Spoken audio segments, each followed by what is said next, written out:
matin, Dimitri Pavlenko.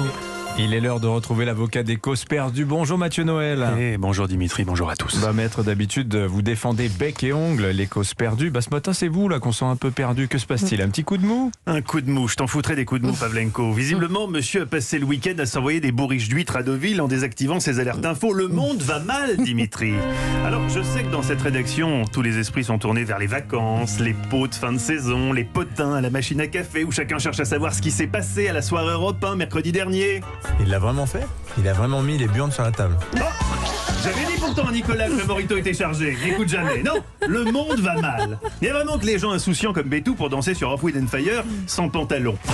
Les États-Unis qui reviennent sur le droit à l'avortement.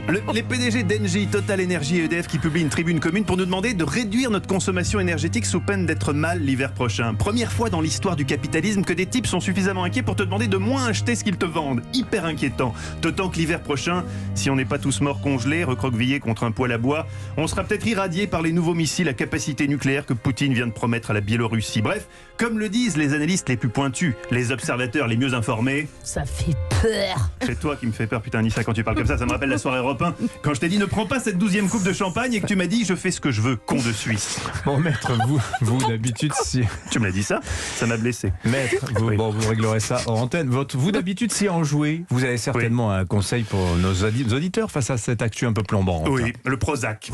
Prenez 20 mg dès le petit-déj avec votre Nesquik. Moi, ce matin, je suis direct parti sur 40 mg, je me connais. Et moi, quand c'est comme ça, et que je suis quelqu'un de très émotif, je peux pas bosser, je peux pas prendre de clients, j'ai des ballonnements, je suis pas bien. Pas comme vous, Dimitri, solide petit soldat de l'info qui tracez votre chemin, quoi qu'il arrive, pour rembourser le 3008. Moi, quand l'actu est comme ça, je me dis, Matounet, prends-toi un jour off. Non, je suis venu simplement par amitié pour vous. C'est sympa. Et aussi, c'est vrai, parce que dans cette actu morose, votre matinale, à l'instar d'ailleurs de celle de Rire et Chanson, est toujours pour moi un sas de décompression. Avec cette façon que vous avez de prendre l'actu à contre-pied, comme vendredi, alors que les autres radios étaient encore en boucle là, sous le choc de l'abrogation du droit à l'IVG aux États-Unis, vous étiez déjà, et il y avait un certain courage éditorial à l'être, sur l'anchois. C'est masculin ou féminin, en choix? Et puis, vous avez C'était jeudi, les eu le anchois, courage, c'était avant. vous avez eu le courage de poser les questions qui fâchent. Bon, à part sur la pizza, comment on prépare l'anchois? Et ce prix Albert Londres qui ne vient toujours pas. Non, j'ai cherché ce matin un motif de réjouissance. Je me suis dit, le malheur des uns faisant le bonheur des autres, peut-être que quelque part, quelqu'un doté d'un cerveau fonctionnel, d'un cœur qui bat et d'un livre de chevet autre que la Bible, se félicite de l'abrogation du droit à l'IVG aux États-Unis. Mais non, j'ai trouvé que Christine Boutin, qui a tweeté « Quelle joie dans le cœur !» Je vous épargne ici les réponses que ça a inspiré à certains. Christine, dont l'enthousiasme a cependant dû être douché quand elle a assisté démunie au succès d'audience samedi soir de l'émission Drag Race France sur France 2, le tout premier concours de drag queen financé avec sa redevance. Décoince-toi, Christine, c'est tendance les drag queens. Même Bétou, il a regardé avec ses enfants. C'est pas moi, c'est eux, c'est les autres.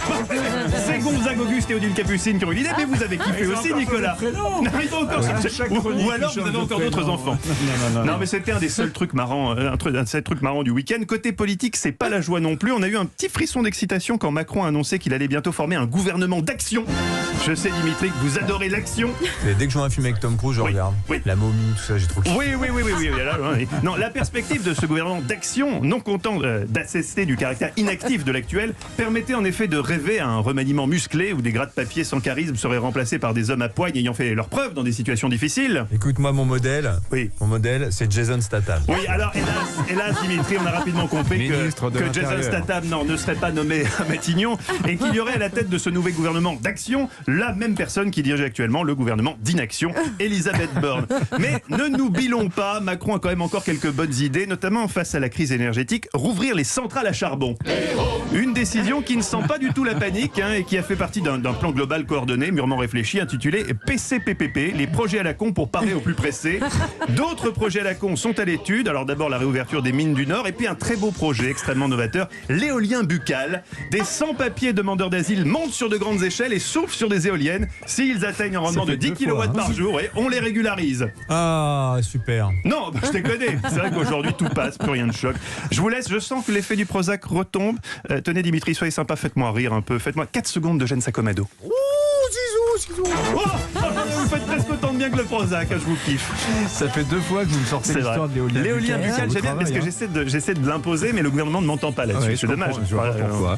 Merci, excellente idée pourtant. Merci maître, on vous retrouve à 16h dans Historiquement Vôtre avec Stéphane Bern. Oui, avec les magnifiques. Laurent de Médicis, qui, vous le verrez, n'était pas du tout magnifique. Soliman Ier, qui lui était magnifique. Et Jean-Paul Belmondo, évidemment, qui lui, il était sûr. vraiment à l'écran. Merci Mathieu, allez à cet après-midi.